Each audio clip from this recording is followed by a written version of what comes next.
Did you know that Elisha was a warrior? మీకు తెలుసా Elisha ఒక యోధుడని? Everybody knows the double anointing of Elijah has been upon Elisha. But do you know that Elisha is a warrior?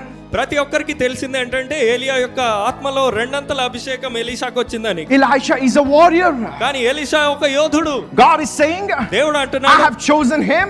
నేను అతన్ని ఎన్నుకున్నాను. You may look at a farmer, నువ్వు ఒక రైతునే చూడొచ్చు, but I look at a warrior. కానీ నేను ఒక యోధునిగా అతన్ని You are చూస్తున్నాను. looking at a warrior, నువ్వు ఒక యోధుని చూస్తున్నావు, but I look at a double portion anointed prophet of Israel. కానీ ఇజ్రాయెల్ యొక్క రెండంతల అభిషేకం గల ప్రవక్తగా నేను చూస్తున్నాను.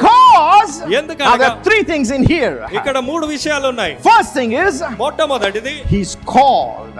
పిలువబడ్డాడు అతను. Go to the field of Shaphat షాపాతు పొలానికి వెళ్ళు, and lay your cloak on the one whom I called. నేను పిలిచిన వాని మీద నీ వస్త్రం cup. So first God calls you. మొదటగా దేవుడు మిమ్మల్ని పిలుస్తాడు. Because ఎందుకనగా of the calling, ఆ పిలుపుని బట్టి if you have a working attitude, మీకు గనక పని చేసే తత్వం ఉంటే, a servitude nature, సేవా తత్వం ఉంటే, you see him as a called one.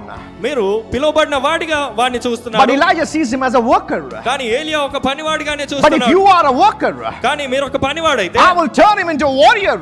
నేను ఒక యోధునిగా అతన్ని What మారుస్తాను. Syrian king cannot do it. Syria రాజు ఏదైతే What చేయలేడు, Israel king cannot do it. Israel రాజు చేయలేనిది I will make him do by my prophet. నా ప్రవక్త ద్వారా నేను చేసేలాగా Now చేయగలను. Elijah ఏలియా is not a warrior. యోధుడు కాదు, But see the Elisha కానీ ఎలీషాని who చూడండి, is called, పిలువబడినవాడు, who is a worker. పనివాడు. Oh, lift up your head now. You are a warrior. ఇప్పుడు నీ తలెత్తుకో, నువ్వు ఒక యోధుడివి. Unless you become a warrior, నువ్వు యోధుడివి అయితేనే you cannot work in the calling. ఆ పిలుపులో పని But చేయగలరు. if పేరు you're పెట్టు. called, మీరు పిలువబడిన వారైతే you need to be a warrior.